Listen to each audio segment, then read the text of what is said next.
everybody. Get over against the wall with your friend. That's you in there, boy? When the Andy Griffith Show first aired, it felt effortless, as if every smile, every laugh, and every pause had been carefully placed for maximum charm.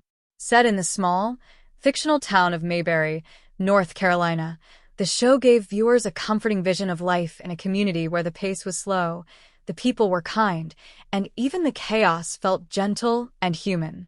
At first glance, it appeared perfectly controlled. Every reaction looked rehearsed, every movement intentional, and every story beat carefully measured. The series had built a relationship of trust with its audience. Viewers assumed that nothing was left to chance, that everything was polished to perfection. However, hidden beneath this calm exterior, there were moments that slipped through, small imperfections that made it to the screen despite all efforts to control them. These were the kinds of details that viewers rarely noticed unless they were looking very closely, yet they reveal fascinating insights about early television production, actor personalities, and the art of making a world like Mayberry feel so real. One of the most intriguing of these moments involves a simple, everyday action, a rock being thrown into a fishing hole, that wasn't fully captured by the young actor, yet ended up appearing seamless to the audience. In a single moment, it captures everything remarkable about the show: the craft, the improvisation, and the invisible effort that went into creating a seemingly effortless illusion. The story of the show begins with Andy Griffith himself, who was not originally a television star. Before Mayberry became a household name, Griffith had been pursuing a career in comedy and theater, performing as a monologist and eventually earning a Tony nomination on Broadway. He worked hard, yet despite early promise, his career faced uncertainty as the 1950s drew to a close. The momentum of Hollywood faded, and opportunities became scarce. For Griffith, this uncertainty became a turning point. Realizing that neither film nor theater was providing the stability he sought, he turned to television, seeking something steady and lasting. This decision led him to a meeting with Sheldon Leonard, who eventually helped develop a pilot episode. That pilot appeared on The Danny Thomas Show in February 1960, testing the waters for a full series. By October 3, 1960, the official series premiered, immediately capturing the hearts of viewers. From that moment, The Andy Griffith Show never looked back, becoming one of the most trusted and beloved sitcoms in American history. Its calm pacing, relatable characters, and gentle humor created a sense of timelessness, but the behind-the-scenes reality was far more complex than what appeared on screen. One of the defining aspects of the show was the contrast between Andy Griffith's and Don Knotts' on-screen personas and their real-life personalities. On camera, Andy was calm, steady, and wise, while Barney Fife, played by Knotts, was nervous, jittery, and prone to chaos. Many viewers assumed these personalities reflected real life, but in truth, the actors' off-screen selves were nearly reversed. Griffith was playful, warm, and mischievous, while Knotts was precise, serious, and methodical. This ironic inversion made their performances feel even more natural. Knotts' careful attention to detail ensured that Barney's antics remained consistent, while Griffith's warmth gave Opie, played by Ron Howard, a safe and nurturing environment in which to learn the craft of acting. These behind-the-scenes dynamics highlight the invisible work that went into every scene, from the simplest family conversation to the most complicated physical comedy. The audience may have seen calm perfection, but what really happened involved meticulous planning, subtle improvisation, and careful attention to timing and emotion. This balance allowed small, unintentional moments, like a rock thrown by a 6-year-old, that could have felt awkward to appear flawless on screen, maintaining the illusion that Mayberry was a town where nothing ever went wrong. Continuity slips were another subtle but fascinating part of the show's hidden charm. Barney's multiple middle names, changing props, and the movement of objects between shots illustrate how early television relied on trust in the audience to maintain the flow of the scene.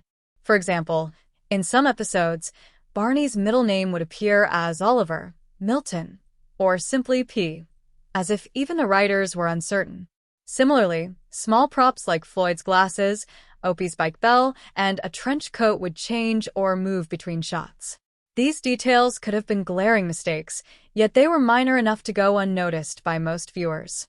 Instead, they became part of the show's invisible magic, subtle reminders of the fast-paced production environment and the trust placed in actors and crew alike.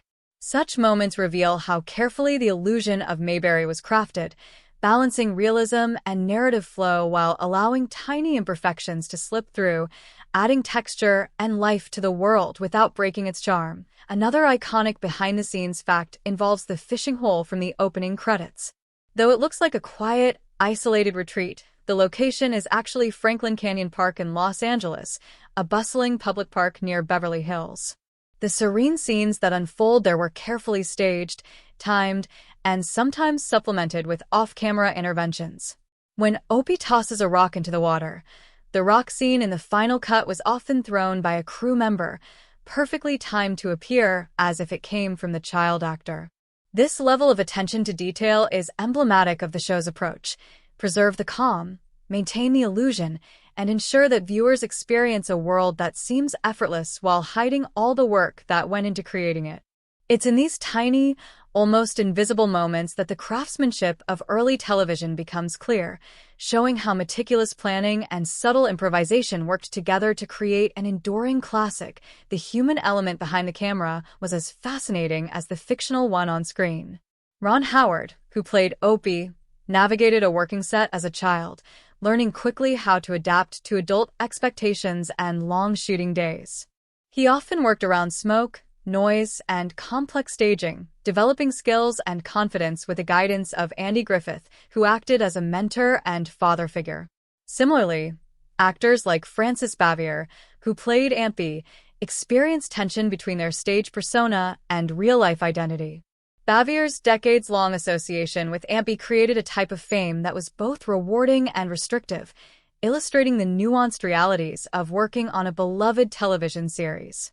Even as these actors brought life and consistency to Mayberry, they faced challenges, compromises, and personal dynamics that rarely appeared on screen.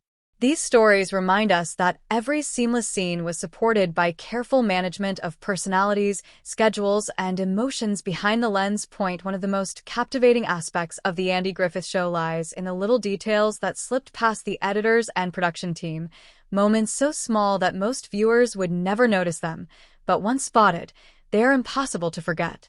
Television in the early 1960s moved fast, and the crew had to trust that the audience would focus on the story rather than scrutinize every prop or costume. This trust created the conditions for what fans often call blink-and-you'll-miss-it moments, tiny inconsistencies that give viewers a peek behind the polished surface of Mayberry. For example, in the Season 4 episode The Rumor, Floyd's glasses change between shots. In one moment, he wears a particular pair, and after a cut, he suddenly has a completely different style on the same face. No line of dialogue acknowledges the swap, and Floyd continues as if nothing happened. These minor inconsistencies extend beyond glasses. Props, costumes, and even background details sometimes shifted between angles. Barney Fife, known for his fastidious yet chaotic presence, would occasionally appear in a plaid shirt that, in the next cut, contained a pack of cigarettes neatly tucked into a pocket.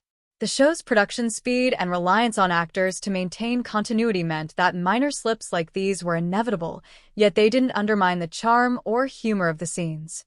Instead, they became part of the invisible craftsmanship that underpinned Mayberry, demonstrating how early television often relied on subtle illusion rather than perfection. Another well-known continuity quirk involves the wet trench coat scene in the Season 4 episode A Black Day for Mayberry. In one scene, Barney walks into the Mayberry Hotel, and his coat appears perfectly dry, neat, and in place. After a cut, the same coat suddenly looks soaked, as though he has just stepped through rain. There is no setup for this change and no reaction from the characters. The wetness simply appears for a few moments before disappearing again in the next shot. The sudden alteration goes unnoticed by viewers unless someone is paying close attention, but it is a perfect example of how the production team could rely on context and narrative focus to carry the scene forward. These small errors highlight the human element of the show. In a controlled environment where precision and timing were critical, Even minor slips became opportunities for unexpected charm. They remind us that the polished exterior of Mayberry was achieved through careful planning, repeated takes, and quick adaptations on set, not through flawless execution on the first try. Animals on set added an extra layer of unpredictability. In Season 3's Andy and the New Mayor, the show introduced a live bear into a scene, raising the stakes for both safety and performance. While the bear dominates the visual space and contributes to the comedic tension, eagle-eyed viewers can spot the handler briefly peeking behind a tree. Later, the chain controlling the bear becomes partially visible.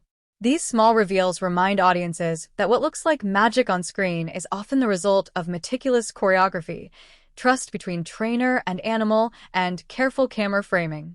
The humor remains intact, but the cracks in the illusion provide a rare glimpse of how complex even a seemingly simple scene could be. It demonstrates the care and professionalism required in early television to maintain both safety and the seamless charm of the fictional world. The window that disappeared inside the sheriff's office is another fascinating example. From the exterior, the building appears consistent, with a centrally placed door and a window just to its left. However, inside the office, the window vanishes entirely, leaving no trace of its presence. Early viewers likely never noticed this, but those examining the set design closely can see how the interior space did not always match the exterior facade. This small mismatch was eventually corrected in later seasons, but it highlights the challenges of creating a believable fictional world within the constraints of sound stages and studio production. Every piece of Mayberry was carefully constructed, yet some inconsistencies naturally emerged, revealing the human effort behind a seemingly perfect town. These moments, when discovered, do not diminish the magic of the show. Rather, they enrich it by showing the creativity and adaptability that went into making television that felt alive. Even the opening credits contained subtle behind-the-scenes magic. One iconic shot shows Opie tossing a rock into a fishing hole, seemingly with perfect aim. However, the reality was that 6-year-old Ron Howard could not consistently throw the rock far enough for the camera. Multiple takes were filmed, with the crew stepping in off-screen to ensure the rock landed correctly. The final result looks natural, effortless, and seamless, a moment of cinematic trickery invisible to the audience. This careful preservation of illusion, where mistakes were quietly corrected without drawing attention, is emblematic of the Andy Griffith Show. It was a program that trusted its viewers to enjoy the world without scrutinizing every movement, yet it demanded precise timing, coordination, and subtle interventions behind the camera. These hidden moments reveal not only the complexity of early television production but also the creativity and dedication of the actors and crew, who maintained the illusion of calm perfection while adapting to the realities of human and technical limitations. While viewers of The Andy Griffith Show saw the serene world of Mayberry, the reality behind the cameras was far more complicated. Actors brought their craft, personalities, and personal challenges to the set every day, creating a dynamic that was both collaborative and occasionally tense. Frances Bavier, who played Aunt Bee, is a perfect example of this contrast. On screen, Aunt Bee was nurturing, gentle, and dependable, a constant pillar of Mayberry life. Off-screen, Bavier was serious, professional, and at times distant. She had a strong Broadway background and had already built a respected career, including a notable role in The Day the Earth Stood Still. Playing Aunt Bee for a decade brought her fame, but it also boxed her into a single identity, making it difficult for the public to see her as anything else. Bavier herself reflected that the recognition she received was no longer for her as a person, but for the character she portrayed. This tension affected her interactions on set and created subtle challenges in working relationships, yet she maintained professionalism and contributed fully to the show's charm. Her experience shows how long-running television series could blur the lines between actor and role, creating complex dynamics even on a show built to feel simple and easygoing. Don Knotts, who played Barney Fife, experienced a different type of behind-the-scenes challenge. In the first episode of The Andy Griffith Show, Knotts did not know if he would be returning. He was unsure whether Barney would appear again or remain a one-off character. When the pilot aired, the chemistry between Andy and Barney was immediately clear. The dynamic clicked in a way that neither actor nor director could have forced. It was natural and genuine. Once the production team recognized this, Knott's position was secured, and Barney Fife became one of the most iconic characters in television history. Knotts approached his work with precision, bringing a serious, meticulous energy to a role that, on screen, appeared chaotic and jittery. This contrast between his methodical real-life personality and his on-screen antics was a hidden part of the show's success, demonstrating how actor skill and careful timing contributed to moments that audiences perceived as effortless comedy. It also emphasizes how early television relied heavily on actor talent to maintain continuity and deliver performances that felt both authentic and charming. Ron Howard, who played Opie, faced yet another set of challenges as a child actor on a professional television set. Unlike adult performers, he had to navigate long hours, complex shooting schedules, and a working environment that wasn't designed for children. Smoke, loud crews, and intense adult energy were constant features of his daily routine, making it a demanding place for a 6-year-old to learn and perform. Yet, he thrived under the mentorship of Andy Griffith, who offered guidance, reassurance, and a stable presence. Griffith understood the unique pressures on a young actor and made a point of supporting Howard, ensuring he had space to learn, grow, and feel safe in the workplace. Howard has described this experience as formative, not just for his acting career, but for his personal development. He learned professionalism, timing, and adaptation from watching both Griffith and Knotts, absorbing lessons that would shape his future as a filmmaker and actor. Behind every calm scene of Mayberry, a young boy was learning how to perform in a high-pressure environment, balancing the joy of acting with the realities of production. The relationships between the actors were not always perfect. Andy Griffith and Frances Bavier, for example, did not always get along. While Aunt Bee's on-screen warmth was a defining element of the show, Griffith admitted there was a personal friction with Bavier that never fully softened over the years. Other cast members remembered her as kind and sweet, but her interactions with Griffith were occasionally strained. These interpersonal dynamics added an invisible layer of tension to the production, yet they did not spill over into the final episodes. In fact, the professionalism and talent of the cast ensured that the magic of Mayberry remained intact. The behind-the-scenes reality highlights the complexity of producing a long-running television series. While audiences saw harmony, consistency, and gentle humor, the actors were navigating personality differences, career ambitions, and the challenges of maintaining energy across years of filming. These human stories extend beyond personal interactions to career decisions that shaped the show's legacy. By the 5th season, Don Knotts requested part ownership of the series, a business decision that Andy Griffith declined.